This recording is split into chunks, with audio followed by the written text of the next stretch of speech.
est 4 personnes aujourd'hui derrière l'écran. Il y a 2 ergonomes et psychologues du travail, donc Marie-Laure Oliveira et Mathilde Le Tauriellec qui est, au chat. Et puis 2 personnes, dont moi, qui suis Octavie Schneider et Catherine Bressy-Dutot qui sommes du coup chargées de mission prévention de la désinsertion professionnelle. Donc au cours de ce webinaire, on va vous présenter assez rapidement le service de santé au travail et puis on va commencer à définir et à présenter les facteurs de risques psychosociaux, ainsi que leurs effets sur la santé des salariés et de l'entreprise. Et bien sûr, on verra comment et pourquoi agir, sur les risques psychosociaux. Donc le service de santé au travail, en fait, on est une équipe pluridisciplinaire avec un médecin du travail qui est le chef d'orchestre de l'ensemble de l'équipe. Au sein de cette équipe, on a plusieurs professionnels comme, l'assistante sociale qui va, accompagner les personnes sur le plan social au niveau des sujets liés à la santé au travail. On a également le service maintien en emploi dont nous faisons partie avec, Catherine Bressy-Dutot. Il y a aussi des infirmiers et infirmières de santé au travail qui interviennent en entreprise ou bien, en centre de santé. Et puis des psychologues du travail et ergonomes et des préventeurs, notamment qui peuvent intervenir par exemple sur le sujet des risques chimiques, les troubles musculo-squelettiques. Le service de santé au travail, offre différents services. Donc on va les lire rapidement. Il y a la métrologie, l'ergonomie, les TMS, le maintien en emploi, les risques psychosociaux, les accidents du travail, les risques routiers, les risques chimiques et l'hygiène de vie. Et donc il y a une, prestation, enfin voilà, on a accès en fait à différentes prestations avec la cotisation annuelle et notamment aux actions de sensibilisation en entreprise, ou bien les sensibilisations générales, comme celles qu'on fait aujourd'hui. Alors, donc, nous allons à présent définir et présenter les facteurs de risques psychosociaux. Je vais vous proposer, pour introduire un petit peu notre propos, quelques petites informations. Le terme risques psychosociaux est apparu un petit peu en 98 lors d'un congrès de l'OMS qui désignait du coup les risques comme une menace sur les individus et plus précisément leur santé mentale, donc l'aspect psycho, du fait de leur situation de travail, donc l'aspect social. Au début des années 2000, le ministère du Travail a défini les RPS comme un risque recouvrant des risques professionnels d'origine et de nature variée, mettant en jeu l'intégrité physique et la santé mentale des salariés, par voie de conséquence pouvant impacter donc l'entreprise. Donc, associés principalement au stress, les RPS regroupent en fait d'autres dimensions que nous allons voir dans le cadre de ce webinaire. Ah, ça n'a pas fonctionné. Ah, voilà. Alors, lorsque l'on vous parle de RPS, à quoi cela vous fait-il penser? Donc, on vous invite à porter vos réponses sur le chat pour voir un petit peu, voilà, à vos claviers, comme dit Mathilde, pour voir un petit peu pour vous ce que ça recouvre ce terme de RPS. On vous laisse quelques minutes, voilà, pour vous faire part de vos idées. Il n'y a pas de mauvaise réponse, hein, Voilà, vraiment, exactement. n'hésitez pas. Tous les mots-clés qui vous viennent en tête, voilà, vous pouvez les noter. Donc Et burn-out, charge de d'autres? travail, Ouais, stress. harcèlement. Burn-out revient plusieurs fois, oui. Les situations de mal-être, ok.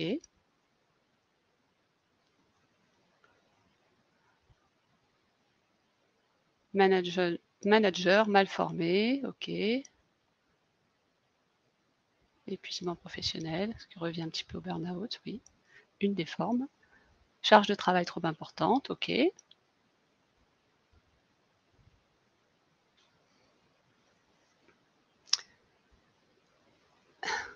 Linguistique, est-ce que vous pouvez préciser?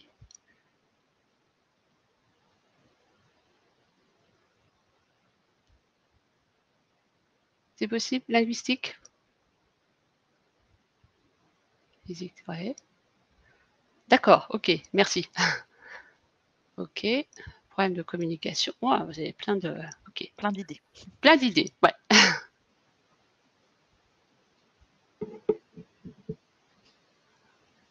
On passe à la L'impact des diapo mots. suivante? Oui. Alors, est-ce que tu y Alors, arrives ou tu veux que je le fasse? C'est bon, bah, super. ça y est, moi j'ai l'autre voilà, j'ai la main dessus, il y a pas de souci. Alors donc tous ces termes effectivement font référence aux risques psychosociaux.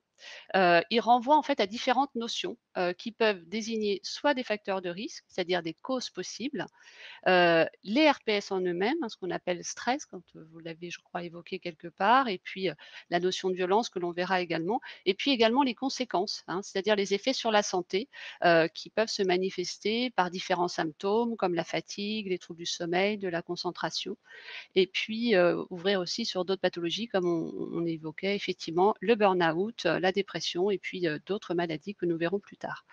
Donc ces différentes manifestations, elles peuvent impacter donc le collectif de travail et donc avoir aussi des répercussions importantes pour l'entreprise. C'est pourquoi il va être important de repérer ces RPS pour pouvoir les prévenir.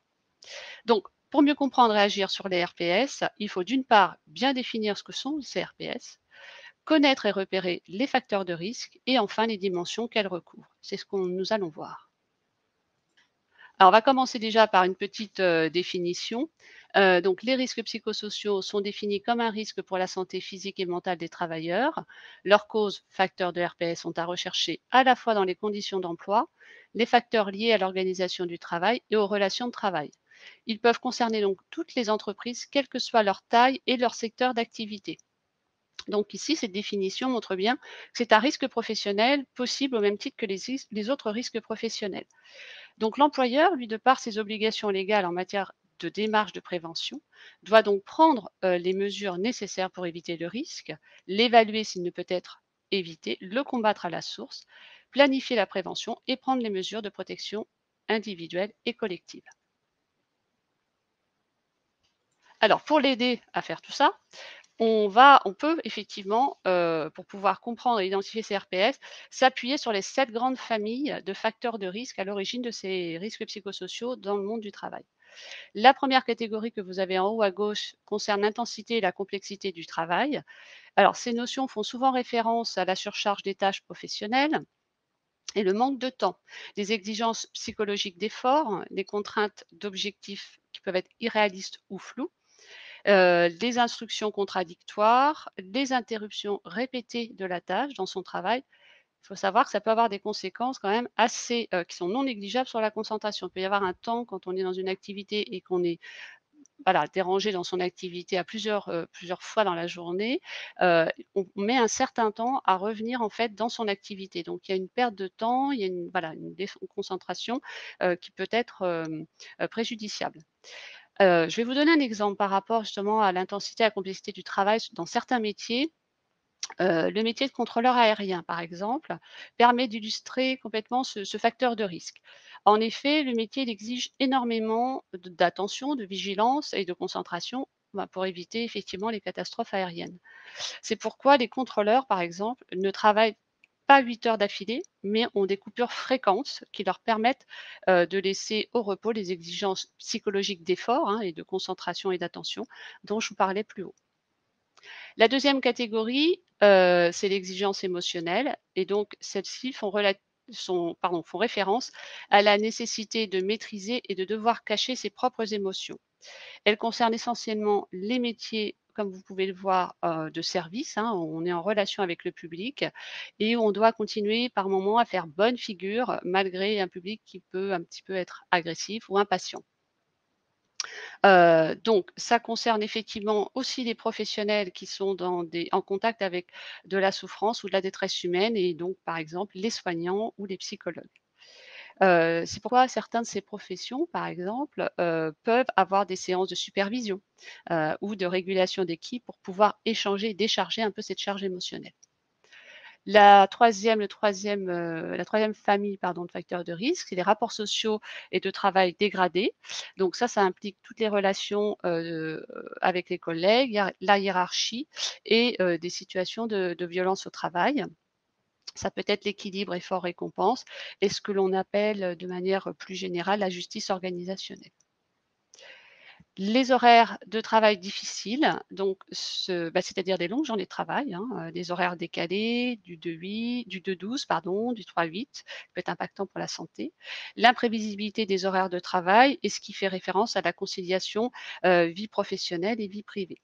Là aussi, un exemple, dans le cas de la mise en œuvre d'une organisation hybride, par exemple, il faut être vigilant au droit à la déconnexion afin de ne pas inciter les collaborateurs à travailler, à télétravailler et à être connectés encore tardivement et répondre à des mails en dehors des heures de travail. La faible autonomie au travail, ça renvoie soit aux faibles marges de manœuvre pour faire son travail, au rythme de travail imposé, ne pas pouvoir développer par exemple ses compétences. Il faut savoir que plus on a d'autonomie dans son travail, moins on est en souffrance. Le sixième facteur de risque, c'est l'insécurité de l'emploi et du travail. Donc ça, c'est la peur de perdre son travail, la non-maîtrise de son niveau de salaire, les contrats de travail précaires ou les changements non maîtrisés. Donc, par exemple, lors d'un changement organisationnel d'un service, ça peut être pertinent de pouvoir accompagner ses salariés pour qu'ils puissent être justement plus acteurs et être rassurés et adhérer à ce changement organisationnel. Enfin, le conflit de valeurs, sont des conflits qui sont entre ce qui peut être exigé au travail et les valeurs professionnelles, sociales et personnelles du salarié. Par exemple, ça peut être de demander à un collaborateur de privilégier la quantité à la qualité de son travail, ou bien de demander à un conseiller financier de vendre un crédit à un client qui a de très faibles revenus.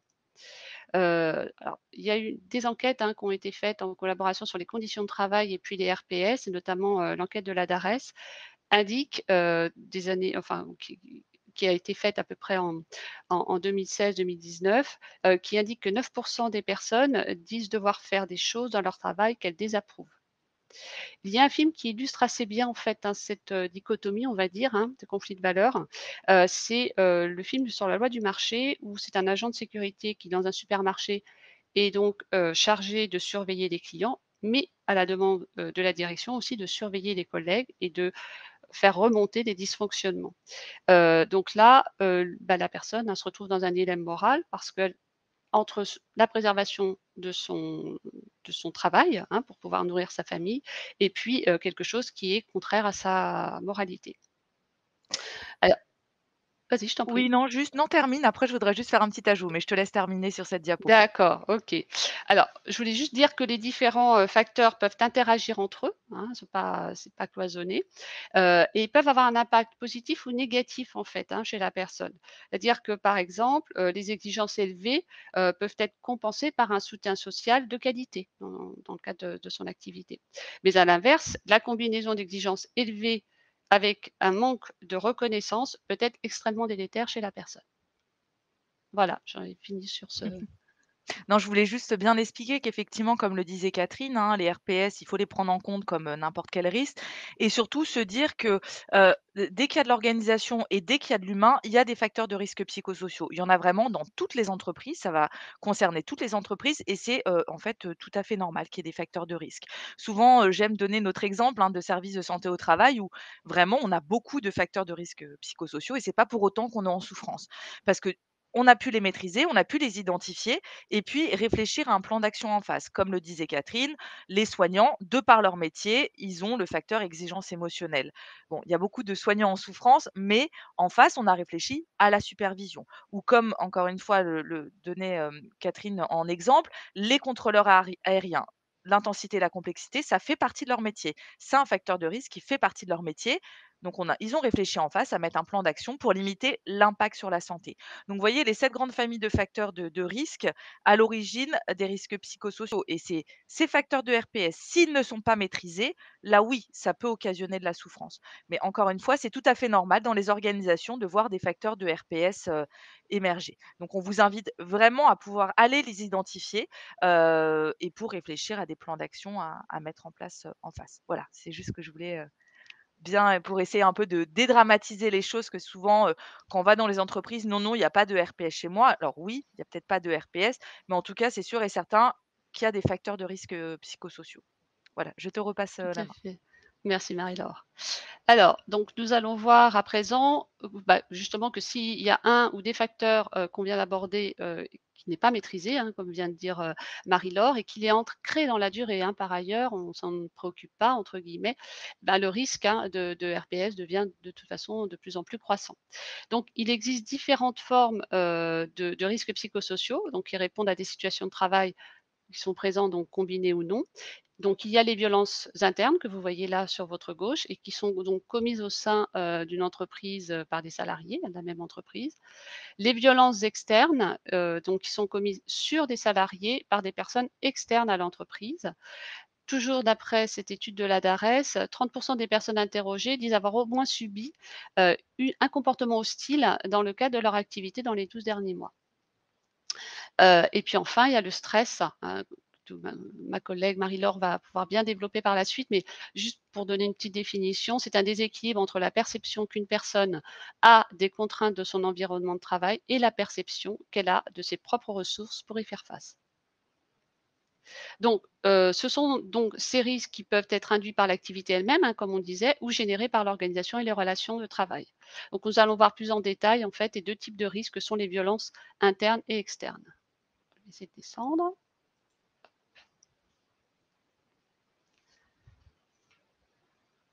Donc, les violences internes. Donc, de quoi il s'agit? Ce sont, des violences, ayant lieu, entre des individus qui appartiennent donc à la même entreprise.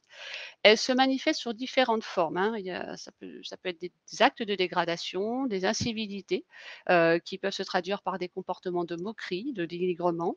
Ça peut malheureusement et c'est aussi de l'agression verbale sous forme d'insultes, de menaces et d'agressions physiques. Les violences psychologiques, reposent sur un principe, des fois aussi, de porter atteinte par des fausses accusations, d'incompétence ou de comportements déviants.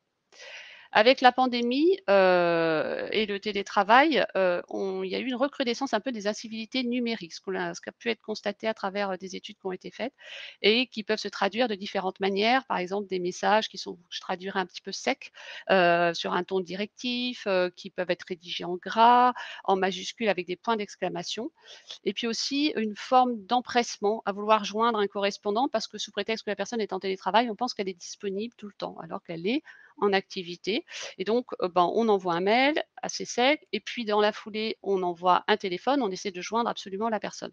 Donc tout ça font partie aussi des formes de violence, en fait, subies par les personnes. Les violences externes, elles, donc comme je vous le disais, elles sont exercées donc, contre un salarié, ou, par des personnes, de l'extérieur et donc ce sont des violences qui sont en augmentation et puis il y a des secteurs qui sont plus exposés, ça on le sait, comme la santé, malheureusement, le travail social, le milieu scolaire, les services publics, la distribution et tous les métiers qui impliquent du contact avec le public. Le harcèlement moral et sexuel et les agissements sexistes dont on va parler rentrent dans le cadre de ces violences internes et externes. Donc nous allons voir comment ces formes de harcèlement peuvent se manifester et comment on les différencie. Donc je te passe la main, Octavie. Alors, en effet, donc le harcèlement sexuel et les agissements sexistes, peuvent être des violences internes et externes. Donc pour, introduire le sujet, on va faire un petit quiz. Vous pourrez répondre aux questions directement dans le chat, voilà. Donc proposez à un ou une collègue qui se montre sensible à vos invitations d'aller prendre un verre après le travail. Est-ce que c'est un agissement sexiste, de la séduction ou bien du harcèlement sexuel? Vous pouvez répondre, dans le chat par A, B ou C.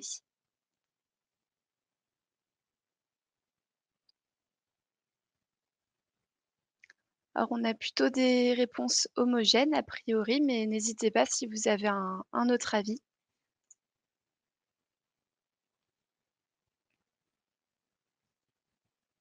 On va passer à la réponse? Oui. Donc il s'agit de séduction. Parce qu'il y a la notion de consentement qui ressort. Ça ne serait pas de la séduction si la personne en face n'était pas d'accord et que, on insistait lourdement sur la proposition. quand il n'y a pas de notion de pression, enfin, quand il n'y a pas de pression ou bien de non-consentement, alors, pardon, quand il y a la notion de pression, alors c'est, plutôt du harcèlement sexuel. Oui, tout à fait. Là, on est vraiment dans quelqu'un qui se montre sensible. Il y a certainement la notion, enfin, il y a la notion de consentement, il y a la notion de réciprocité. Donc, on est effectivement dans la séduction. Par contre, si la question c'était proposer à une collègue qui se montre pas du tout sensible à vos invitations d'aller prendre un verre après le travail et ça fait 30 fois que vous lui demandez, là, on rentrerait effectivement dans une autre notion. Ce qu'il faut retenir, c'est séduction, consentement et attention. Quand, le enfin, l'expression française «qui ne dit mot consent», non. Donc il faut vraiment qu'il y ait un consentement, à l'oral et puis cette notion de réciprocité. Alors, appeler sa collègue «ma petite» ou «la miss», est-ce que c'est de l'humour sans conséquence, plutôt une marque d'affection ou bien un agissement sexiste? Ou on aurait pu aussi ajouter, voilà, son collègue, mon chou, mon petit, voilà, ce genre de mots.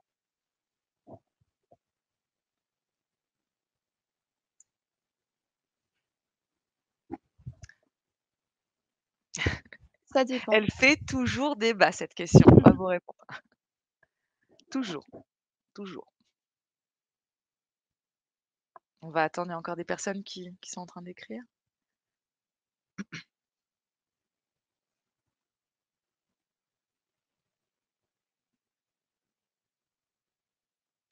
Donc ça oscille entre «c'est une marque d'affection» et «c'est un agissement sexiste». Encore 2 personnes qui écrivent, on va attendre 10 secondes, on vous laisse, et on va passer à la réponse. Bon, en tout cas, bon, voilà, il y a beaucoup de débats autour, de cette question. Oui. Donc dans le chat, des personnes qui disent si c'est un ami, tout dépend du rapport qu'on a avec la personne, bon, voilà. Donc on va Mmh. donner la réponse, après je ferai les ajouts. Donc en effet, c'est une question qui peut un peu faire débat, notamment quand on s'entend bien avec la personne. Mais dans le cadre professionnel, on n'est jamais certain que la personne en face est disposée à se faire appeler par un surnom à caractère genré. Donc dans le doute, il vaut mieux prendre des précautions et se référer au cadre, légal qui, dit dans cette situation que c'est un agissement sexiste. Et puis on peut être face à une personne qui le lundi va bien et va être disposée, à être appelée comme ça, mais le lendemain, suite à un événement personnel, elle va moins bien le prendre. Donc même si ça peut paraître austère parfois dans un cadre, où on connaît bien la personne, de ne pas l'appeler par un surnom, ça peut quand même éviter quelques dérapages. Après, c'est vrai qu'il y a des personnes aussi qui se cachent un peu: «Oh, c'est bon, on blague, c'est de l'humour». Il faut savoir que, bah, de l'humour, enfin, si on est dans de l'agissement sexiste, même si on se cache derrière l'humour, on est dans l'agissement sexiste. Après, on vous donnera les définitions. Donc ça va dépendre certainement de la relation, qu'on a avec la personne. Effectivement, je suis une femme, appeler ma collègue, ma chérie, il y aura certainement moins d'impact que si je suis une femme et que j'appelle, un collègue, avec qui je m'entends pas, mon petit, juste un petit peu pour le dénigrer. Mais en fait, ce qu'il faut savoir, c'est qu'il faut pas rentrer dans ce genre de culture d'entreprise. Vous voyez, vous appelez, votre collègue, ma chérie, un autre collègue entendra ça, peut-être qu'il se gênera moins pour appeler, bah, la même collègue «ma chérie». Donc comme le disait, Octavie, voilà, elle vous a vraiment très bien expliqué, que c'était le cadre légal, déjà et puis de pas rentrer dans des cultures comme ça d'entreprise. Parce que malheureusement en France, on le voit, hein, nous quand on intervient, il y a vraiment des cultures, sexistes. On vous invite à aller, je sais si Mathilde a le lien, mais sinon on vous invite à aller sur notre chaîne YouTube. J'ai animé il y a 2-3 jours avec un de mes collègues, un webinaire flash uniquement sur cette thématique-là. Là, on la développe parce que ça fait partie des RPS, mais on a vraiment développé un webinaire, très, très spécifique, sur le sujet et on rentre toujours en débat, on peut toujours faire débat, mais ce qu'il faut, c'est se référer au cadre légal et se dire: «On faut pas rentrer dans des cultures comme ça de sexisme ordinaire, au travail». Et comme le disait justement Octavie, peut-être que sa collègue est très disposée le lundi, à se faire appeler ma chérie et que ça la fait sourire et qu'on ne sait pas ce qui s'est passé, soit dans sa vie personnelle, soit dans sa vie professionnelle entre-temps et que le vendredi, ça la fait pas du tout rire, mais qu'elle ne dit rien parce que voilà, elle prend sur elle. Donc il y a un cadre légal, il faut pas laisser le sexisme entrer dans le travail et on fait attention à ce qu'on dit, même si c'est son collègue préféré parce que bon, les autres peuvent entendre et s'emparer des différents sujets. La troisième et dernière question, parmi ces situations, quelles sont celles qui relèvent de harcèlement sexuel? Il peut y avoir plusieurs bonnes réponses. Malgré son refus, un homme insiste pour sortir avec une femme. Un ou une manager raconte régulièrement à un collègue des blagues sexistes et à connotation sexuelle qui la mettent mal à l'aise. Un salarié pose à sa manager tous les lundis des questions personnelles intimes concernant son week-end. Des collègues font des remarques répétées sur la tenue d'un collègue, pantalon moulant, décolleté, jupe courte. Donc il peut y avoir plusieurs bonnes réponses.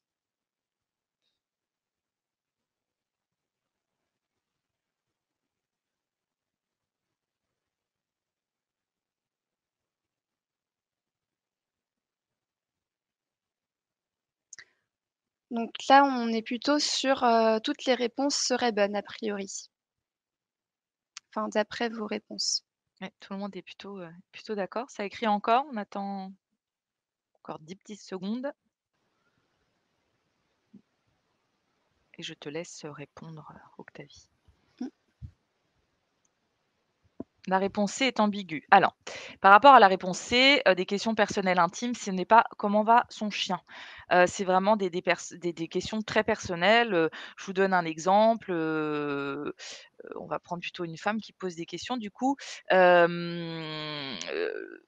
Cette salariée sait que son collègue est en couple et que, sa femme n'était pas là le week-end. Donc, elle va par exemple lui poser, la question, «Bah, comment s'est passé ton week-end? Tu pas eu trop froid dans le lit?» ou alors, «Est-ce que la prochaine fois tu auras besoin que je vienne te réchauffer?» Ce genre de choses, ce genre de questions. On n'est pas dans effectivement, «Comment va ton chien? Je sais qu'il avait des problèmes, tu as bien été chez le vétérinaire?» On n'est pas dans ce genre de questions. C'est vraiment des questions personnelles très intimes. Donc voilà, si ça peut vous aider un petit peu, à répondre. Je passe la diapo de réponse? Oui, donc en effet, toutes les réponses, sont bonnes. Il s'agit de harcèlement sexuel, notamment comme l'a souligné un des répondants, parce qu'il y a la notion de répétition et puis d'insistance. Donc quand on dit régulièrement, tous les lundis, donc voilà, c'est plutôt du harcèlement sexuel. Bon. Alors, tu as terminé, Octavie? Et oui, j'ai fini, je te passe la main. OK, ça marche. Alors donc, bah, comme on vient de voir, hein, ce sont des termes qui sont assez, enfin, on peut se perdre facilement, on va dire, hein, parce qu'effectivement, il y a différentes notions. Qu'on va les aborder ensemble pour voir, justement comment les distinguer. Donc le harcèlement moral donc se définit, au niveau de l'article L1152-1 du code du travail comme un ensemble d'agissements répétés qui ont pour objet ou pour effet une dégradation des conditions de travail, susceptibles de porter atteinte aux droits du salarié et à sa dignité, d'altérer sa santé physique ou mentale ou de compromettre son avenir professionnel. Donc c'est considéré comme un délit et le harcèlement moral au travail est à la fois sanctionné donc mentionné pardon, dans le code du travail et à la fois dans le code pénal. Tout salarié qui a commis, par exemple des agissements de harcèlement moral est passible de sanctions disciplinaires par l'employeur. Ça peut être la mutation, ça peut être une mise à pied, voire un licenciement. Au niveau de la justice, la personne peut être condamnée à une amende qui peut aller jusqu'à 30 000 € et de 2 ans d'emprisonnement. Il peut en outre, devoir verser des dommages et intérêts à la victime, pour préjudice moral. Donc l'employeur, lui, qui doit protéger la santé et la sécurité de ses salariés, doit mener une enquête conjointement quand il a, connaissance de ce harcèlement moral, pour pouvoir effectivement comprendre ce qui s'est passé. Et donc, parce qu'effectivement, hein, il peut y avoir un collaborateur qui est en situation de stress importante et n'arrivant plus à gérer, une situation qui est devenue intolérable du fait de ses conditions de travail, peut avoir des agissements inappropriés. Donc il faut essayer de comprendre au sein de l'organisation ou des relations avec les personnes ce qui amène des fois ces comportements déviants. Donc il existe différents types de harcèlement moral, c'est intéressant d'en parler. Il y a ce qu'on appelle le harcèlement horizontal, donc ça c'est, du harcèlement entre 2 collègues, du même rang. Du harcèlement vertical descendant, la hiérarchie vers le collaborateur et à l'inverse, ascendant du collaborateur vers la hiérarchie, pardon, dur à dire. Hem, donc voilà pour le harcèlement moral. Et juste si je peux ajouter, ça peut être aussi un groupe, qui harcèle une personne. Enfin voilà, il y a aussi, ça peut être aussi un effet de groupe et encore une fois, enfin, si vous, un jour, vous harcelez une fois une personne, mais que vous savez que les autres harcèlent de manière répétitive, enfin, vous êtes complice aussi, hein, de tout ce harcèlement. Donc, il y a aussi cette question de groupe, envers une Mmh, personne. ouais, tout à fait. Alors, le harcèlement sexuel, comme on vient de le voir, hein, il y a différentes formes. Aucun salarié donc ne doit subir des faits, soit de harcèlement sexuel constitués par des propos, des comportements à connotation sexuelle ou sexiste répétés, qui soit portent atteinte à sa dignité en raison de leur caractère dégradant ou humiliant, soit créent à son encontre une situation intimidante, hostile ou offensante, soit assimilé au harcèlement sexuel, consistant en toute forme de pression grave, même non répétée, exercée dans le but réel ou apparent d'obtenir un acte de nature sexuelle, que celui-ci soit recherché au profit de l'auteur des faits ou au profit d'un tiers. On vous rappelle également les articles du Code du travail. Donc là, effectivement, on voit que c'est une notion qui est multiple, pardon, et complexe parce qu'elle recouvre une multitude de propos et de comportements et peuvent prendre des formes diverses, ce qu'on a vu, hein, tout à l'heure à travers les questions. La loi distingue 2 types de harcèlement, c'est ce qu'on disait. Donc dans un premier cas, il faut que ce soit des agissements, plutôt ou des propos plutôt répétés, et puis dans l'autre, effectivement, un seul fait finalement peut être par un fait unique, pardon, peut être caractérisé effectivement comme harcèlement sexuel. Donc celui qui est caractérisé par les propos, on l'a vu, hein, à connotation sexuelle, il faut que ce soit non désiré et que ce soit de manière répétée auprès de la personne. Donc c'est ce qu'on a vu, les propos, les plaisanteries obscènes, grivoises, les propos familiers à connotation sexuelle ou sexiste, la mise en évidence de textes, d'images, de vidéos, d'objets à caractère sexuel ou pornographique, des regards insistants sur un décolleté, des sifflements, des actes sexuels mimés, hein, ça peut aussi ah bon, on peut voir ça aussi. Ou alors tous les comportements, qui créent une situation intimidante, des remarques sur le physique de la personne ou sur sa tenue, des cadeaux voilà, qui sont offerts comme ça à une salariée alors qu'elle les refuse systématiquement. Donc toutes ces manifestations, constituent effectivement, du harcèlement sexuel.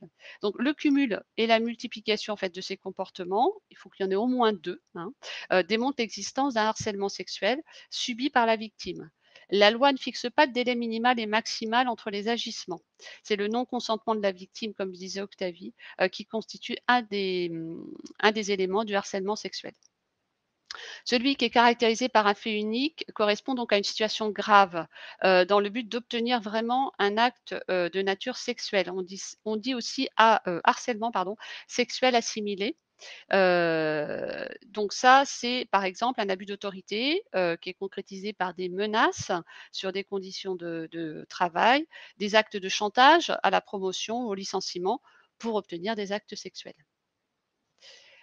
Les agissements sexistes, eux, donc nul ne doit subir d'agissements sexistes définis comme tout agissement lié au sexe d'une personne ayant pour objet ou pour effet de porter atteinte à sa dignité ou de créer un environnement intimidant, hostile, dégradant, humiliant ou offensant. Donc là, c'est introduit par le Code du travail, par la loi, d'août 2015, qui vise à combattre donc ce qu'on appelle le sexisme ordinaire dans le monde du travail, ce que disait Marie-Laure, et recouvre toutes les remarques ou les blagues sexistes qui peuvent être faites. Donc raconter effectivement régulièrement des blagues sexistes à une collègue qui va la mettre mal à l'aise, par exemple. Faire des remarques en lien avec des codes sociaux du sexe. Par exemple, critiquer une femme parce qu'on trouve qu'elle n'est pas assez féminine ou bien, un homme parce qu'on trouve qu'il n'est pas assez viril. Et juste, Voilà, pour terminer par rapport à cette diapo, il y a ayant pour objet ou pour effet. Donc encore une fois, parfois les gens n'ont pas la conscience, hein, qu'ils sont en train de faire des blagues sexistes, mais légalement, c'est un agissement sexiste. Donc voilà, il y a un cadre légal et c'est vraiment important de toujours, s'y référer. tout à fait. Du coup, on a vu, donc au niveau des risques, on a vu les violences internes et externes et on va terminer par, le fameux stress au travail. Je parle du fameux stress au travail parce que c'est vrai que, on en entend beaucoup parler, hein, c'est du bon stress, c'est du mauvais stress, voilà, ce genre de choses. Donc c'était important pour nous de terminer, par cette définition et de prendre quand même le temps. Alors Catherine, vous a déjà donné la définition de base, hein, donc, ce fameux stress, il survient quand vous êtes en déséquilibre entre vos contraintes de l'environnement, donc ça c'est souvent imposé, et les ressources que vous avez en votre possession. Juste pour vous donner un exemple, les contraintes de l'environnement, ça peut être la charge de travail et les ressources en votre possession, bah, ça peut être, voilà, je suis dans un service, il y a une charge de travail et tous mes collègues sont présents. Donc là, on va voir que la balance est à l'équilibre. Il n'y a pas de stress. Mais on le sait, régulièrement, cette balance, elle va être en déséquilibre. Une charge de travail qui est toujours très présente et puis un collègue qui part en vacances pendant une semaine. Là, on va voir que les ressources en votre possession, bien, elles vont être, les contraintes vont être plus importantes, pardon, que les ressources. Et c'est là, en fait, lorsque cette balance va rentrer en déséquilibre, que le stress va arriver. Si votre collègue, vous savez qu'il revient dans une semaine parce qu'il est en vacances, l'organisme, bien sûr, hein, il va réagir et on va le voir. On va vous passer une petite vidéo après. Euh, mais on va tenir. Nous, on va parler de stress aigu qui est adapté à la situation. Donc, vous voyez, c'est pas du bon stress. Dans tous les cas, le stress, si on reprend encore une fois nos diapos, stress égale déséquilibre. Donc, dans tous les cas, le stress, c'est pas forcément bon. Par contre, s'il dure pas très longtemps dans le temps ou qu'il n'est pas trop intense, on va tenir. Il va être adapté à la situation. Ce qui devient pathogène, si ce stress est beaucoup trop important, et on va même parler de stress post-traumatique, ou alors si ça dure trop dans le temps. On parlera donc je vois dans le chat effectivement le bore-out, on va en parler. On va en parler juste après. Catherine va reprendre la main dessus. Donc si ça dure trop dans le temps ou si c'est trop intense, là, ça va devenir pathogène et nous, on va parler de stress chronique qui est dépassé. Donc ça, c'est très important de rayer de votre vocabulaire bon stress, mauvais stress, mais de parler de stress aigu qui est adapté à la situation et de stress chronique qui est dépassé, voilà, au niveau de la situation.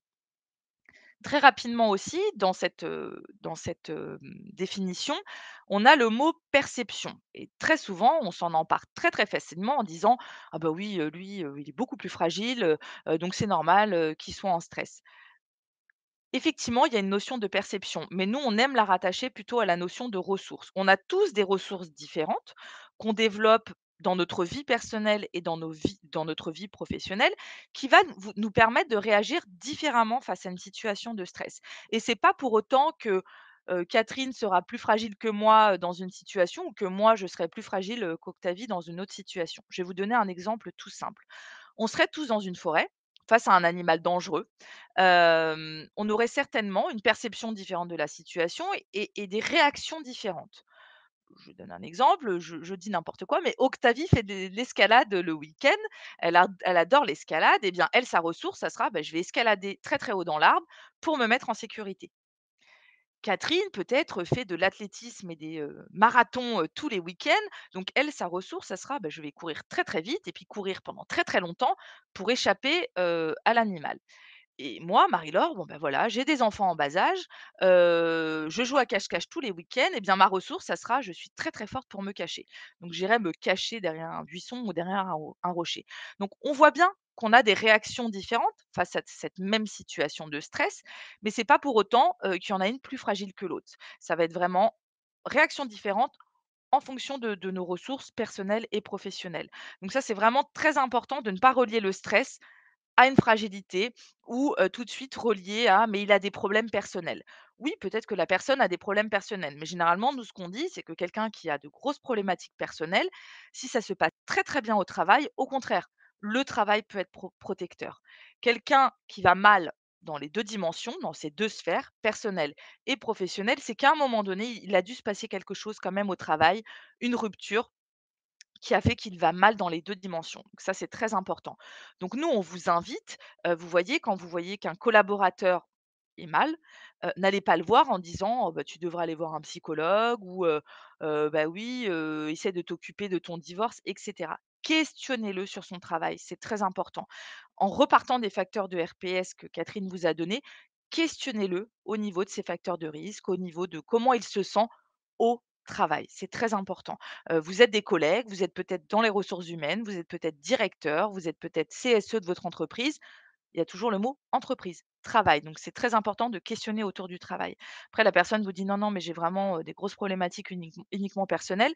Peut-être voyez-le, comment l'aider à ce moment-là, comment peut-être, l'aider à organiser son travail pour qu'il y ait moins d'impact, voilà, sur sa vie personnelle et cetera. Mais, ça, c'est très important de vraiment pas faire, voilà, souvent on se dit, «Oui, il va mal parce qu'il est fragile» ou «Oui, il va mal parce qu'il a des problématiques, personnelles». C'est très important de toujours identifier les facteurs de RPS. Pour terminer cette première partie et normalement si vous avez bien tout suivi, vous devrez avoir les réponses, assez facilement, notamment la première parce que je viens de beaucoup d'insister dessus, bah, là. On va vous poser quelques questions et on voudrait que vous puissiez répondre dans le chat si selon vous, c'est plutôt vrai ou c'est plutôt faux ou les 2. Donc si on vous dit: «Le mal-être au travail, c'est avant tout une fragilité personnelle». Pour vous, vous pouvez mettre V pour, vrai et F pour faux. Plutôt vrai, plutôt faux ou vrai et faux? Donc là, beaucoup de F. J'espère que le message est passé parce que je viens d'en parler. Donc effectivement, on est dans le faux. Le mal-être au travail n'est pas avant tout une fragilité personnelle. Le mal-être au travail, c'est bien certainement qu'il y a des présences de facteurs de risques psychosociaux non maîtrisés qui, du coup, occasionnent des risques et donc du mal-être au travail. Quand on dit les facteurs de RPS, il n'y en a pas du tout dans mon entreprise. Selon vous, plutôt vrai ou plutôt faux? Pensez à la définition et à ce qu'on a pu dire en première partie.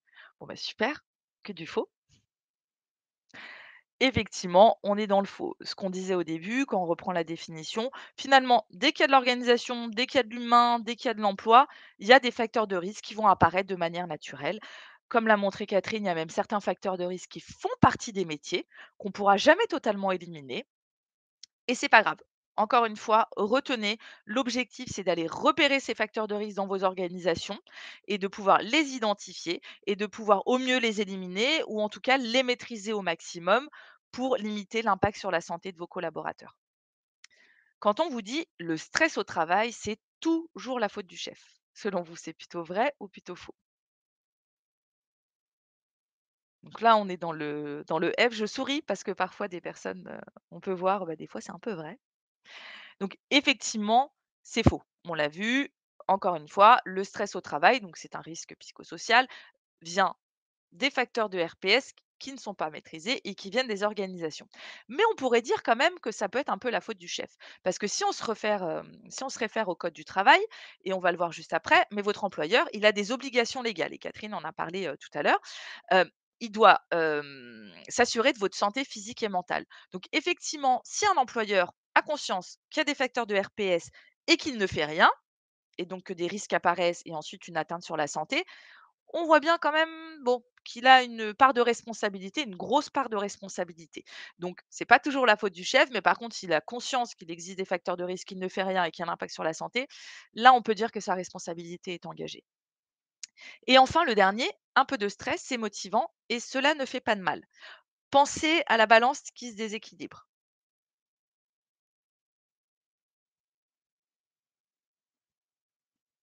Donc là, il y a beaucoup de F, donc de faux. Voilà, j'ai un F et un vrai. Et c'est tout à fait normal parce que c'est ce qu'on rencontre à chacune de nos sensibilisations. Si on part du postulat que le stress est un déséquilibre, on ne peut pas dire qu'un peu de déséquilibre est source de motivation.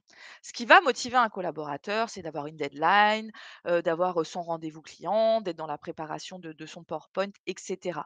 Euh, voilà, ça peut être source de motivation. Mais le stress n'est pas motivant si on part du postulat que stress égale déséquilibre. C'est vraiment important de ne pas mettre les deux finalement dans le même panier et c'est ce que font régulièrement les personnes en disant bah, justement, ce stress positif me motive. Encore une fois, pensez vraiment à cette balance et on part du postulat stress égale déséquilibre, donc ça peut pas être source de motivation et de quelque chose. La motivation, il y a plutôt cet aspect de positif. Voilà, ça me motive, ça m'engage et cetera. Parce qu'on va le voir, là, on va vous passer une petite vidéo, très rapide. Bah, ce stress, même quand il est aigu, il y a des choses qui vont se passer dans le corps, et vraiment ce qu'il faut pas, c'est que ce stress devienne chronique. Parce qu'on va le voir, il y a vraiment des réactions, hormonales, physiologiques qui arrivent et cette vidéo, elle nous permet beaucoup d'insister, notamment quand on est face à des collaborateurs qui nous disent: «Bah, un peu de stress est motivant, ça ne fait pas de mal, il m'en faut, ça m'aide à tenir, de toute façon ça ne m'atteint pas». On va le voir à un moment donné, si on laisse les choses s'installer, dans tous les cas, les hormones, ça se contrôle pas, il y a des mécanismes qui se passent dans le corps et il y aura forcément un impact sur la santé.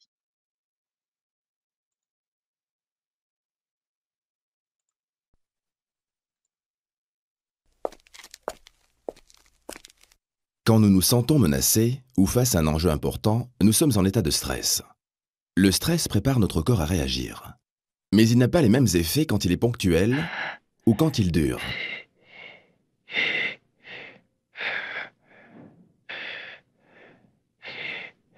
Prenons le cas d'une situation de stress ponctuel. Il nous arrive de transpirer, d'avoir le cœur qui bat. Que se passe-t-il exactement? Pour faire face à l'épreuve que nous percevons, notre corps sécrète des hormones. D'abord, des catécholamines. Elles apportent de l'oxygène au cerveau, au corps et aux muscles pour les mettre en action. Elles ont pour effet d'augmenter la fréquence cardiaque, la tension ou encore la température du corps. Puis, les glucocorticoïdes. On les appelle comme cela parce qu'elles apportent de l'énergie sous forme de sucre, du glucose, aux principaux organes. Quand il y a assez de ces hormones dans le corps, des récepteurs situés dans le cerveau ralentissent leur production. Cette réaction de l'organisme a permis de répondre à la situation stressante. Les symptômes disparaissent. Mais il arrive que la situation de stress dure ou s'intensifie. C'est ce que l'on appelle le stress chronique. Tous les jours, vous avez l'impression que ce que l'on vous demande de faire dépasse vos moyens. L'organisme fonctionne alors en sur-régime. Car pour résister dans la durée, le corps sécrète toujours plus d'hormones. Et les récepteurs qui devraient les réguler sont débordés. Le cœur, les articulations sont sollicités en permanence, ils s'épuisent. En quelques jours, apparaissent des troubles du sommeil, de la concentration. En quelques mois, peuvent survenir des maux de dos, des maladies cardiovasculaires ou encore des dépressions. Quand il dure, le stress a donc toujours un coût pour l'organisme des personnes qui le subissent, mais aussi pour l'entreprise. S'interroger sur les sources de stress au travail, c'est une des premières étapes pour le prévenir. Hop, voilà une petite, vidéo rapide. Mathilde vous a également mis, pour ceux qui n'auraient pas bien entendu, voilà, et vous pouvez après la diffuser au sein de votre structure ou, la revoir. Donc elle a mis le lien de la vidéo. Merci beaucoup Mathilde. Donc on le voit bien, hein, il y a ces 2 types de stress, donc le stress aigu et le stress chronique, il y a quand même des choses qui vont se passer dans le corps. Donc c'est vraiment très important, de ne pas laisser, le stress, s'installer. Pour reprendre rapidement la vidéo, au niveau du stress aigu qui est adapté, donc les différents symptômes, on peut avoir des sueurs, des bouffées de chaleur, l'augmentation du rythme cardiaque, hein, pour pouvoir répondre à la situation, des tensions musculaires, des tremblements, une décharge d'adrénaline et cetera.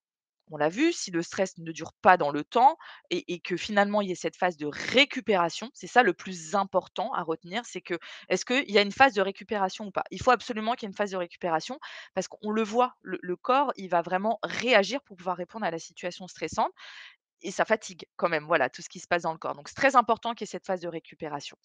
S'il y a pas cette phase de récupération, la vidéo le montre, hein, bah, les hormones continuent à fonctionner et elles fonctionnent en sur-régime et à un moment donné, bah, le corps il peut plus tenir, donc il va vraiment s'épuiser. Donc nous, on va parler de stress chronique. On va voir juste après le burn-out, mais pour l'instant, on est dans le stress chronique.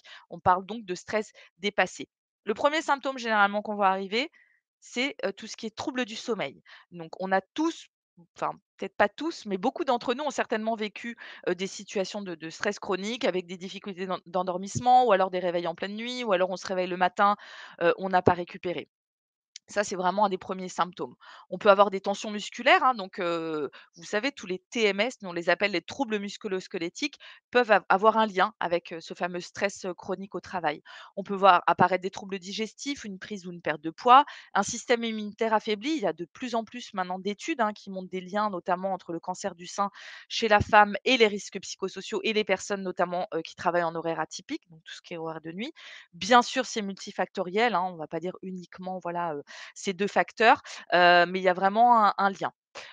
Forcément, on l'a vu, dans le stress aigu, il y a une augmentation de rythme cardiaque. À un moment donné, en stress chronique, le cœur, il va plus réussir à suivre. Donc on peut voir apparaître des pathologies cardiaques avec des hypertensions, avec des AVC, des maladies cardiaques, hein, vraiment qui s'installent.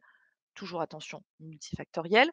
Des baisses de concentration, des sautes d'humeur. On voit même parfois apparaître des lésions au sein de l'hippocampe qui vont rendre difficile justement tous cette concentration, et ces nouveaux apprentissages. J'avais vu comme ça un reportage où une personne, elle en était arrivée au burn-out, mais 1 an après avoir fait un burn-out, elle n'arrivait toujours pas à se rappeler de son propre numéro de téléphone.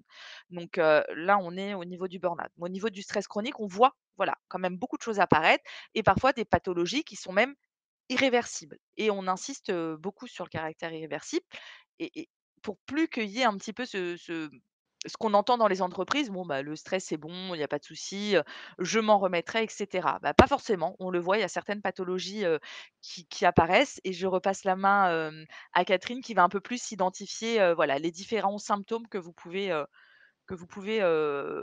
percevoir. Alors oui, effectivement, hein, comme, tu l'as bien expliqué Marie-Laure, hein, le stress a des incidences, sur l'individu, à différents niveaux, hein, tu l'as explicité. Alors effectivement, il peut y avoir, chez la personne, au regard des effets du stress, des effets des RPS en général, des problèmes au niveau cognitif. Donc la personne peut rencontrer effectivement, des difficultés pour mémoriser, se souvenir des choses. Elle peut aussi faire des erreurs du coup et des oublis, dans le cadre de son activité et qui peut bien évidemment impacter son travail, le collectif de travail bien évidemment, parce que c'est un phénomène un peu en chaîne et donc avoir aussi, des incidences, hein, sur les résultats de l'entreprise, ou bien, voilà, compromettre effectivement des fois des relations avec le client. Donc des troubles cognitifs sont quand même des troubles effectivement qui sont avérés effectivement, hein, au niveau des risques psychosociaux et qui ont vraiment un impact 1 hein, chez les personnes à ce niveau-là. Il peut y avoir aussi, des troubles émotionnels, hein, qui peuvent être occasionnés par les RPS. Donc c'est la personne qui n'arrive plus à gérer ses émotions, donc elle devient irritable, elle est anxieuse, elle est dans une attitude défensive, elle est extrêmement fatiguée. Heu, de ce fait-là, elle va commencer à s'isoler et puis, voilà, avoir une tristesse un petit peu générale, et ne plus être dans l'échange avec les collègues. L'impact aussi que l'on peut trouver, c'est, tout ce qui concerne l'aspect physique, hein, de ces RPS, donc les troubles de la digestion, les maux de dos et les maux de tête, hein, l'expression, comme tu disais Marie-Laure, en avoir plein le dos ou en avoir effectivement plein la tête, bah, c'est montrer qu'il y a une saturation et que voilà, qu'effectivement la problématique se situe, hein, à ces endroits-là, mais que c'est, voilà, le contexte d'environnement de travail, le contexte qui n'est plus approprié et qui du coup, amène la personne à avoir des douleurs à différents niveaux. La fameuse enfin les TMS dont on parlait, hein, les tensions musculaires et articulaires, voilà, les troubles de l'appétit, donc des personnes qui, se mettent effectivement à beaucoup manger ou à ne plus manger du tout. Donc voilà, ce sont des troubles aussi physiques et puis les troubles, du comportement, là où les personnes effectivement, on voit qu'elles manifestent clairement, qu'elles ne sont pas bien, donc elles, font preuve des fois d'agressivité, peut il peut y avoir des addictions, hein, on peut constater que des personnes, qui, bah, voilà, n'avaient pas de problématique avec l'alcool arrivent effectivement, voilà, pas tout à fait dans cet état normal, se mettent à fumer des cigarettes, à prendre des médicaments, donc à être un petit peu au ralenti. Peuvent aussi, manifester des comportements, violents, parce qu'on revient, hein, sur la notion de tout ce qui est violence interne ou externe, mais là, les violences internes, deviennent agressives. Donc en fait, toutes ces manifestations, on va dire, tous ces signaux sont des signaux d'alerte. Tous ces changements de comportement, et d'attitude chez un salarié doit vraiment alerter, hein. Un collaborateur qui, n'avait pas de problématique, apparente il y a quelque temps et qui voilà, a successivement, ce genre de «plainte» entre guillemets, ça veut dire qu'il y a quelque chose qui va pas bien et donc il faut interroger effectivement, comme disait Marie-Laure, le travail, hein. Qu'est-ce qui fait qu'aujourd'hui la personne en est, à ce niveau-là? C'est ça, surtout ne parlez pas de l'individu en lui-même, parce que ça peut culpabiliser au «Je t'ai vu, tu pas l'air bien, tu fais plein d'erreurs». Vous voyez? C'est plutôt vraiment aller le voir, bah, au niveau de la charge de travail, est-ce que c'est OK? Partez toujours des facteurs de risque. Il faut pas Mmh. partir de la problématique de l'individu. C'est très culpabilisant et ça risque après de bloquer finalement, le dialogue. Donc, si vous repérez, un de vos collègues qui n'a pas l'air d'aller bien, allez le voir, questionnez-le autour des facteurs de risque, et puis, laissez-le, voilà, venir, vous parler. Mais on ne part pas, «J'ai vu que tu fais ci, tu fais ça, tu ne fais pas bien» et cetera. Vraiment, il faut, partir de l'organisation du travail, c'est important. Pardon, hop.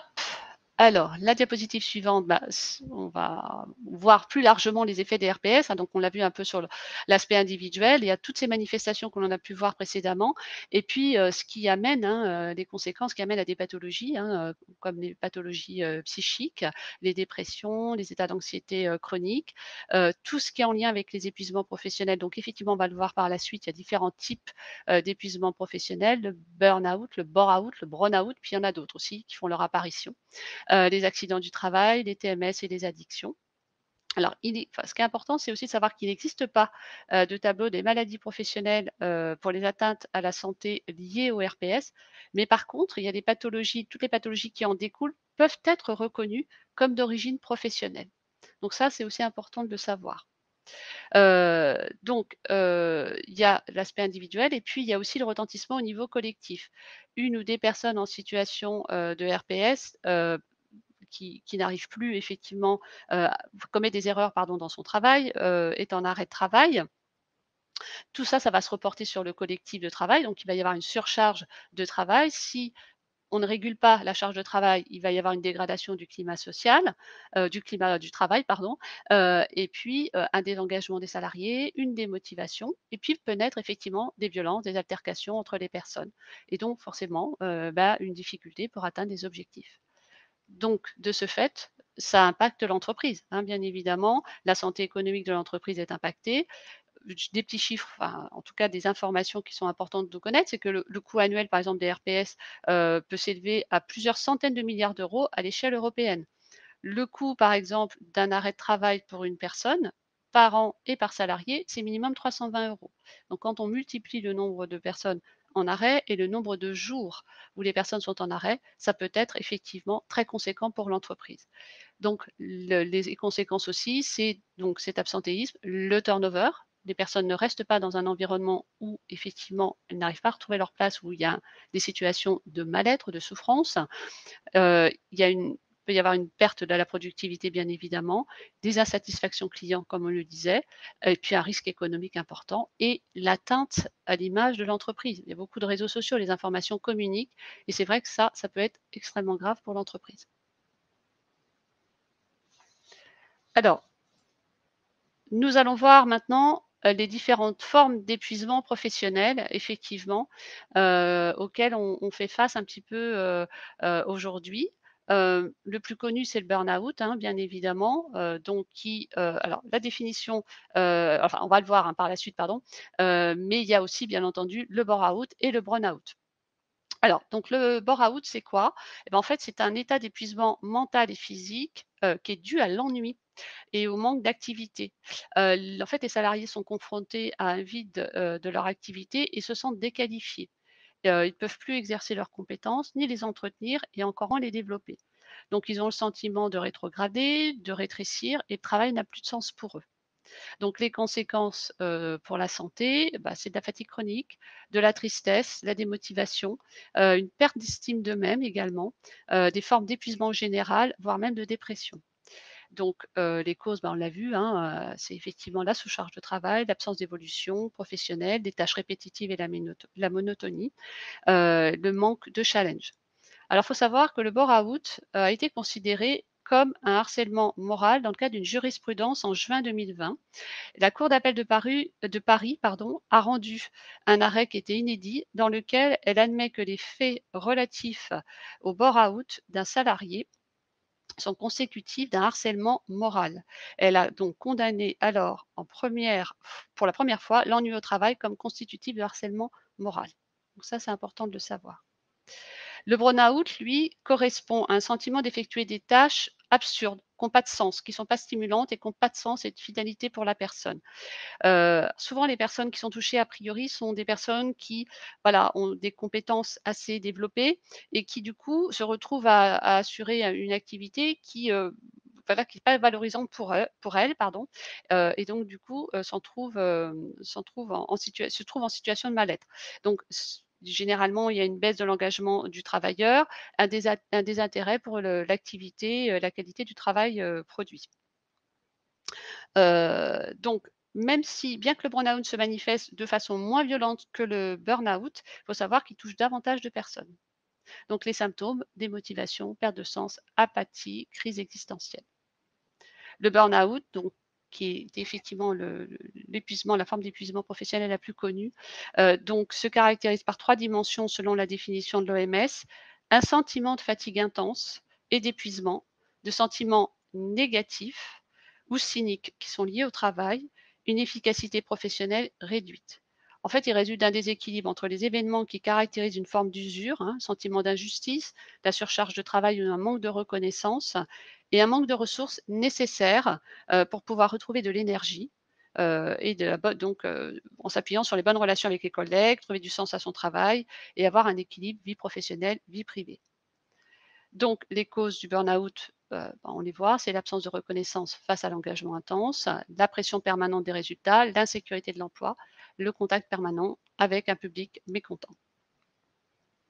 Donc les conséquences, on les voit: épuisement physique, mental, émotionnel, perte d'estime de soi, anxiété, déni, troubles du sommeil, désengagement, cynisme. Juste, pour faire un petit ajout par rapport, au burn-out, c'est vrai que tout comme le stress, on l'utilise beaucoup. Je ne sais pas si tu allais en parler Catherine, mais c'est un mot qu'on utilise, qui est trop vulgarisé en fait. On voit des personnes: «Oui, je suis en burn-out», «Oui, je me suis arrêtée pendant une semaine, j'ai fait un burn-out». Bon, quelqu'un qui vient vous voir et qui vous dit, «Je suis en plein burn-out», ne lui dites pas: «Bah non», si tu arrives à le dire, c'est que tu ne l'es pas, même si, clairement c'est un petit peu ça. Hem Quelqu'un qui vient vous voir et qui vous dit: «Je suis en burn-out» ou «J'ai fait un burn-out, je me suis arrêtée une semaine, ça va mieux», il y a plutôt de fortes chances que la personne était en stress chronique. Généralement, un stress chronique qui dure dans le temps, qui est pas maîtrisé, voilà, il y a il vous prenez un fil, en fait, un élastique, donc de stress chronique qui se tend, qui se tend, qui se tend et tout d'un coup ça lâche et en fait après il y a ces fameux burn-out ou bore-out qui peuvent arriver. C'est vraiment stress chronique, ça lâche d'un coup. Et souvent, enfin très régulièrement, les personnes qui font un burn-out, ils sont en incapacité en fait de comprendre ce qui leur arrive. Donc, quelqu'un qui vient vous voir et qui vous dit: «Je suis en burn-out», il y a vraiment beaucoup de chances encore une fois qu'elle ne soit pas en burn-out et tant mieux. Ça veut dire que c'est peut-être un plus récupérable facilement. Quelqu'un qui fait un burn-out, dites-moi, mesdames, vous êtes dans la mission, PDP, donc vous rencontrez, malheureusement des personnes, hein, qui ont fait des burn-out. C'est à grand minima 6 mois d'arrêt. Pardon. Ça va être des personnes qui dans les 3 quarts des cas, ont des grandes difficultés à retourner dans leur entreprise, donc ils doivent être accompagnés, hein, pour retrouver un emploi. Il y a une prise en charge qui est multiple avec des médecins, des psychologues, des psychiatres, des orthophonistes, enfin voilà.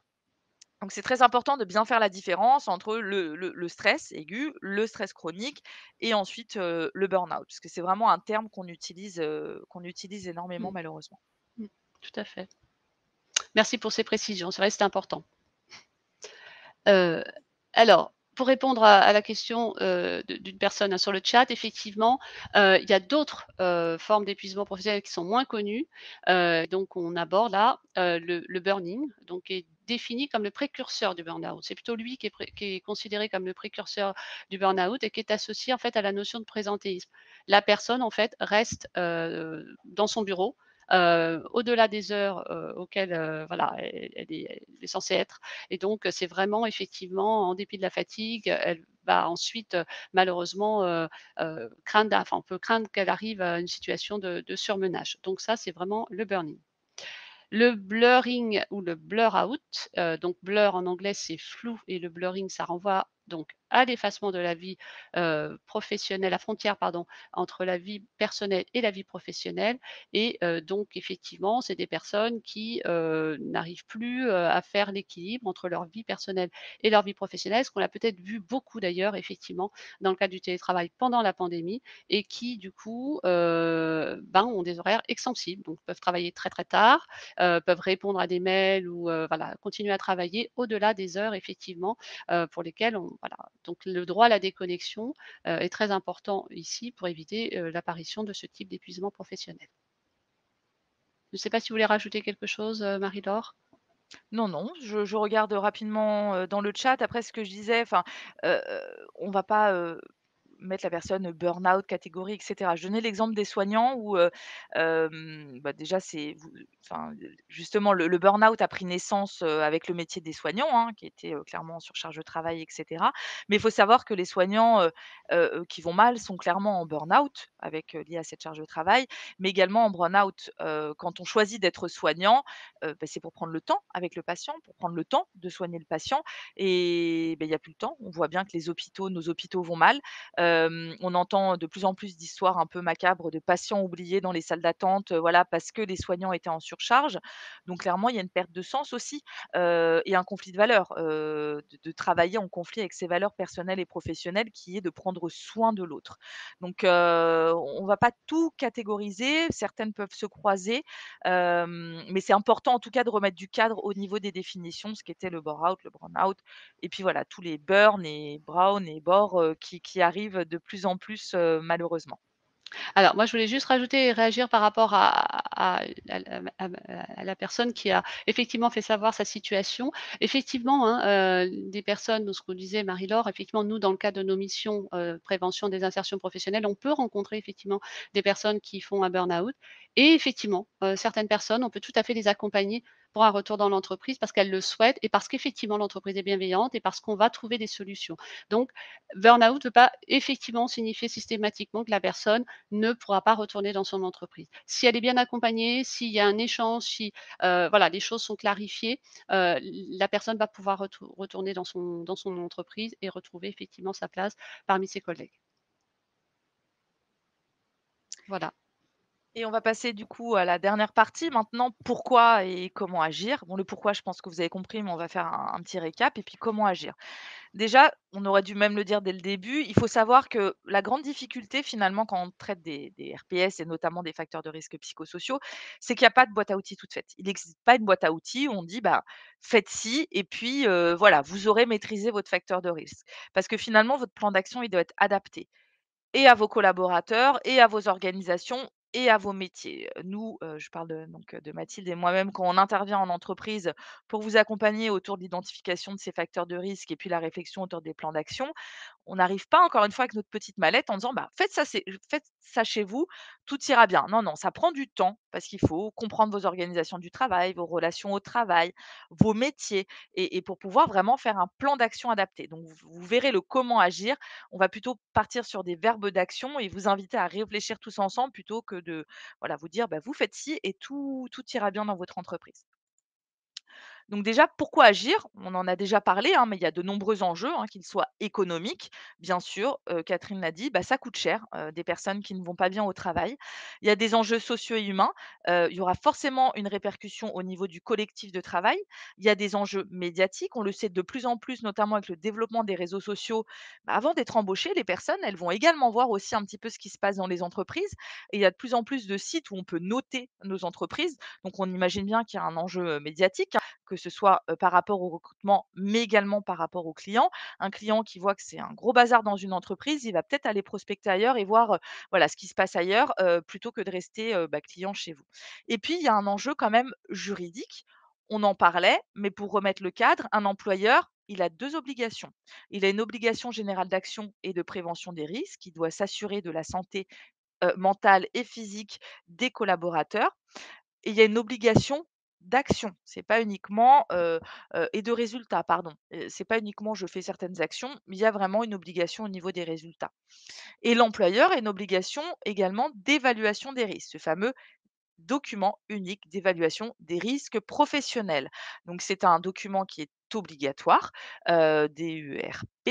Nous, on vous invite vraiment à travailler autour de ce document avec les salariés, avec vos élus du personnel. Ça doit être un document dynamique, vivant. Il doit être mis à jour annuellement ou à tout changement. Dès qu'il y a un changement au sein de l'entreprise, notamment, je vous donne l'exemple, avec la covid, le risque, sanitaire a dû être inclus, dans le document unique. Avec le développement du télétravail, le risque télétravail a dû être, intégré dans le document unique et puis, bah, les risques psychosociaux, ils ont tout à fait leur place aussi dans le document unique. Les facteurs de risque plutôt. Donc n'hésitez pas, faites des groupes de travail. Nous, en tant que service de santé au travail, on peut vous accompagner. Alors on ne fera pas le document, c'est, une obligation de l'employeur, mais on peut vous aider par rapport à la méthodologie ou par rapport à comment, comment rentrer dans de la réflexion. Il faut savoir aussi que tous les collaborateurs ont également des obligations. Quand on rentre dans une entreprise, on doit respecter le règlement intérieur, on signe un contrat de travail, on ne peut pas tout faire non plus, et heureusement, il y a un cadre. Donc chaque travailleur doit prendre soin de sa santé et de sa sécurité, mais également de celle des autres selon sa formation et ses possibilités. Donc on peut mettre beaucoup de choses dedans, mais en fait, ce qu'il faut retenir, c'est que chaque collaborateur a aussi des droits et des devoirs en entreprise. Donc une fois qu'on a compris le pourquoi agir, bah, comment on va agir? On l'a dit, les facteurs de risque, ils prennent naissance dans vos organisations, dans vos métiers, dans vos relations de travail. Il y a beaucoup le mot travail qui revient. Métier, organisation de travail, relation au travail. Bah, déjà, il faut comprendre ce qu'est le travail. Le travail, c'est pas uniquement la fiche de poste, hein. Nous, ce qu'on appelle un petit peu, hop, je vais vous passer la diapo d'après, la prescription, les objectifs de travail. Ça, c'est vraiment tout ce qui est prescrit. Généralement, c'est ce qu'on connaît, c'est ce que l'employeur va connaître, c'est ce que le manager, qui n'est pas forcément un manager de proximité, va connaître. Mais finalement, le plus intéressant, c'est pas la prescription, enfin, c'est bien de savoir ce qu'on doit faire, c'est la réalité du terrain. Qu'est-ce qui se passe vraiment sur le terrain? Parce que c'est là où vont naître les facteurs de RPS, dans ce travail réel. Donc c'est important de connaître le travail réel, ce qui se passe réellement sur le terrain. Et c'est pour ça qu'on vous invite, lorsque vous travaillez autour des facteurs de RPS, de travailler avec les collaborateurs du terrain, parce que c'est eux qui connaissent le mieux la réalité de leur terrain, les facteurs de risque du terrain. Donc le travail réel, c'est ce que font vraiment vos collaborateurs. Et souvent, il y a un décalage entre ce qui est prescrit et ce qui est réalisé, parce qu'il y a des contraintes régulièrement réelles qui apparaissent et vos collaborateurs, ils vont s'adapter, pour pouvoir répondre quand même à l'objectif de travail.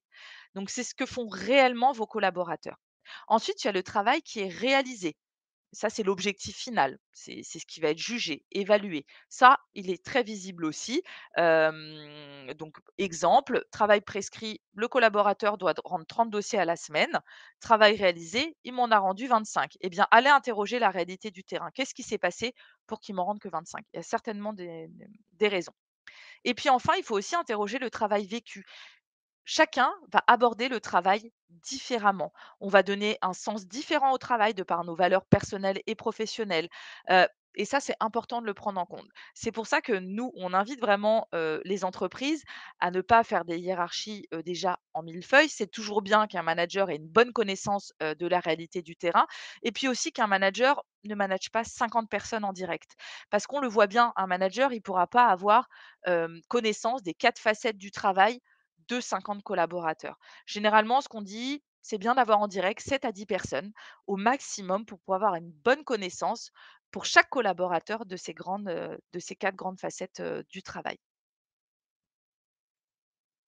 Et puis une fois, bah, qu'on a bien compris, hein, ce que c'était réellement le travail, donc pas uniquement la prescription et la réalisation, mais également la réalité et le vécu au travail, eh bien, on va essayer, avec ces 3 grandes verbes d'action, d'agir au niveau des facteurs de risque. Le premier, on devrait même peut-être réduire slash éliminer les facteurs de risque en agissant sur leur cause au niveau de l'organisation du travail. Donc, on va aller voir quels sont les facteurs de risque et on essaie de les éliminer, c'est au mieux, voire de les réduire au maximum. Mais parfois, ça suffit pas, hein. Le facteur de risque, il fait totalement partie de mon métier. Je n'arrive pas du tout à le réduire. Donc, on va essayer dans ce cas-là de renforcer les ressources que vos collaborateurs peuvent mobiliser au cours de leur travail. Exemple, la personne qui travaille totalement avec des clients, bah, on ne peut pas réduire le client ou totalement éliminer le client, hein. C'est pas possible. Eh bien, du coup, c'est un facteur de risque qui est quand même très important, qui peut avoir un impact sur sa santé. Eh bien, à ce moment-là, on va renforcer le soutien managérial, les coopérations, un collaborateur qui est en difficulté face à un client, hop, eh bien, je passe le relais à mon manager, ou je sais que j'ai en binôme un collègue qui peut prendre le relais si besoin, si moi j'en peux plus. Et puis parfois, bah, ça suffit pas, hein, le facteur commence à avoir déjà un impact sur ma santé. Bah, on va essayer de limiter les conséquences au maximum, en renforçant les canaux d'information, par exemple. La communication est très, très, très, très importante en entreprise. Ça, on le répétera pas assez avec Mathilde. Dans les 3 quarts du temps, quand on intervient pour essayer de repérer les facteurs de risque, ce qui ressort les 3 quarts du temps, et je pense qu'elle me dira pas le contraire, c'est des problématiques de communication. L'objectif, c'est pas de trop communiquer, c'est de bien communiquer. Donc voilà, et ça, c'est important. Bah, comment bien communiquer? Bah, on interroge encore une fois les collaborateurs terrain. Qu'est-ce qui vous manque comme info? Est-ce qu'on en a trop dit? Est-ce qu'on n'en a pas dit assez? Voilà, tout ça, ça se travaille ensemble. Et puis on essaie de soutenir, hein, les personnes en difficulté. Donc parfois, bah, on peut les envoyer vers son service de santé au travail. Il y a les RH aussi, hein, qui sont clairement des ressources très importantes dans les entreprises, les managers, et cetera. C'est pour ça qu'on vous invite, vous voyez là, on est dans un webinaire très général, mais à sensibiliser vos salariés, vos managers aux facteurs de risque et aux risques psychosociaux pour que finalement, ça devienne naturel d'en parler en entreprise. Parce que c'est ça le plus important, de dédramatiser les risques psychosociaux, que les gens puissent en parler sans culpabiliser, sans se dire: «C'est de ma faute si je vais mal». Non, c'est certainement qu'il y a la présence d'un facteur de risque qui n'est pas suffisamment maîtrisé et qui commence à avoir un impact sur ma santé. C'est vraiment le mot d'ordre, c'est très important. Et puis c'est tout bénéfique, hein, parce que des collaborateurs en bonne santé, forcément, ils seront plus performants. Et une entreprise qui se porte bien, bah, c'est des salariés aussi qui vont bien, puisque c'est une entreprise qui est attractive, voilà, où le recrutement n'est pas compliqué, il n'y a pas de turnover. Donc forcément, il y a un lien entre les deux. Donc c'est très très important d'agir le plus en amont possible. Comment agir? Encore une fois, on le répète, hein, les RPS peuvent toucher, les facteurs de risque touchent toutes les entreprises. Ça, c'est encore une fois tout à fait normal. Donc vous, en tant qu'employeur, si vous êtes employeur, ce qu'il faut, c'est analyser, comprendre, écouter, dialoguer. On devrait même le mettre en gras, parce qu'encore une fois, vraiment, ne réfléchissez pas tout seul de votre côté. Parce que ce travail réel, c'est tout à fait normal. On ne peut pas tout maîtriser, on ne connaît pas toutes les réalités du terrain, notamment dans les plus grosses entreprises. Effectivement, quand on est une toute petite TPE, là, on aura certainement plus de facilité. Et puis, agissez à propos des facteurs de risque et des problèmes dans l'organisation du travail et de l'entreprise. Vous êtes salarié, soyez acteur de votre propre prévention. C'est vrai qu'on a tendance à attendre en se disant: «Bah, là, moi, j'ai vu que ça n'allait pas du tout, mais c'est à mon manager ou à mon employeur de faire quelque chose». Oui, certes, il y a des obligations, mais soyez acteur. Encore une fois, un employeur, un manager ne peut pas connaître toutes les réalités du terrain. Donc repérez les facteurs de risque. Quand vous les repérez, alertez votre manager, alertez votre employeur. Réfléchissez ensemble et agissez ensemble. Et bien sûr, nous, on peut vous accompagner en cas de questions, d'inquiétude, si vous avez besoin, comme je vous le disais tout à l'heure, ou de pouvoir aller repérer les facteurs de risque ou de les intégrer dans votre document unique, on est également là pour vous accompagner dans une démarche d'évaluation. Et pour terminer, on arrive à la fin de notre présentation. On vous laissera après nous poser toutes les questions que vous souhaitez. C'est qu'il faut savoir qu'une démarche de prévention, une démarche au niveau des risques psychosociaux, c'est une démarche d'évaluation qui est continue. La première étape, ça va être de préparer votre démarche, et en préparant la démarche, il faut que votre direction soit engagée. Une direction qui n'a pas envie de s'engager dans une démarche de prévention des risques psychosociaux, ça sert à rien. Il faut vraiment qu'il y ait un engagement à tous les niveaux et en priorité de votre direction.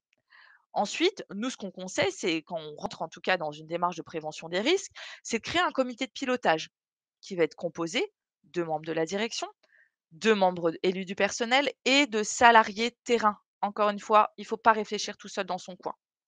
Ensuite, bah, ce qu'il faut, une fois qu'on a créé ce comité de pilotage, on va évaluer les facteurs de risque. Donc là, vous avez différentes manières. Vous avez, Mathilde, si tu peux mettre dans le chat certains questionnaires, hein, qui existent, notamment il y en a un qui est très très bien fait, de l'INRS, qui s'appelle Intégrer les RPS dans votre document unique, et finalement qui est sous format de questionnaire. Donc ça peut être une bonne base de travail pour vous. Nous, on peut vous accompagner aussi en tant que service de santé au travail. Pour les plus petites entreprises, il y a un outil NRS aussi qui s'appelle l'outil Faire le point. Pareil, qui est sous format de questions, qui pourra déjà vous donner une bonne base de travail. Une fois que vous avez évalué ces facteurs de risque, bah, on réfléchit au plan d'action. Facteurs de risque, OK, on réfléchit à un plan d'action. Ensuite, on va évaluer, on va suivre ces actions dans le temps, hein. On le sait très bien qu'un plan d'action, ça va être composé d'actions à court terme, peut-être très faciles, réalisables, et cetera, à moyen terme et certainement d'autres à plus long terme. Et puis, une fois que le plan d'action est fait, l'objectif, c'est d'évaluer régulièrement dans le temps si finalement les actions que vous avez mis en place ont eu une action positive sur le facteur de risque ou non. Et sinon, c'est pas grave, on tâtonne, on avance. Vous voyez, c'est vraiment une démarche qui est totalement continue, qui est sans fin. Et c'est tout à fait normal puisque l'organisation aussi est en cercle et les humains bougent et voilà, tout ça est très vivant. Pour terminer, donc effectivement, les outils que vous pouvez utiliser.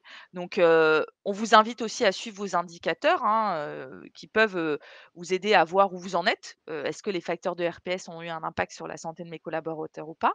Le document, que Mathilde vous a mis dans le chat qui s'appelle, «Intégration des RPS dans le DU», que vous trouvez sur le site INRS. Et l'INRS aussi, l'outil Faire le point. Nous, on vous invite fortement à développer et à déployer ce type de sensibilisation au sein de vos entreprises. Alors après, c'est adapté. Là, on voit le webinaire a duré 1 heure et demie. On peut tout à fait également vous proposer des formats de 45 minutes à destination de vos comex, de vos directions, à destination de vos managers, de vos salariés, de vos élus du personnel. Encore une fois, l'objectif, c'est d'embarquer de tout le monde. On peut également vous accompagner, hein, au niveau de l'identification des facteurs de RPS par la passation. On a développé un outil en fait qui nous permet, de pouvoir, vous donner des chiffres au niveau des différents facteurs de RPS et on peut vous accompagner aussi sous format de diagnostic dans les plus petites entreprises. Enfin, pour rester informé, notre site internet, notre chaîne YouTube, on essaie d'être sur les réseaux sociaux, de vous donner, tout un tas, d'informations. Cette session a été enregistrée, donc vous pourrez la retrouver d'ici quelques jours, sur notre chaîne YouTube, voilà. Et puis vous avez tout un tas de fascicules, de plus de 40 fascicules sur LinkedIn. On vous invite à nous suivre, hein, régulièrement, on fait des différentes communications, et puis on reste bien sûr disponible. N'hésitez pas à contacter votre médecin du travail pour toute question, inquiétude, c'est lui le relais qui nous fera le relais de vos besoins ensuite et on pourra intervenir directement au sein de votre structure. On en a terminé pour cette dernière partie. Je vais arrêter, l'enregistrement, comme ça les personnes qui souhaitent ouvrir leur micro pour poser des questions ou poser certaines questions dans le chat, on pourra directement, y répondre. On vous remercie en tout cas, pour votre participation, en espérant que ce webinaire, vous aura apporté, quelques éléments et nous restons, disponibles. Merci à tous. Merci à tous. Merci.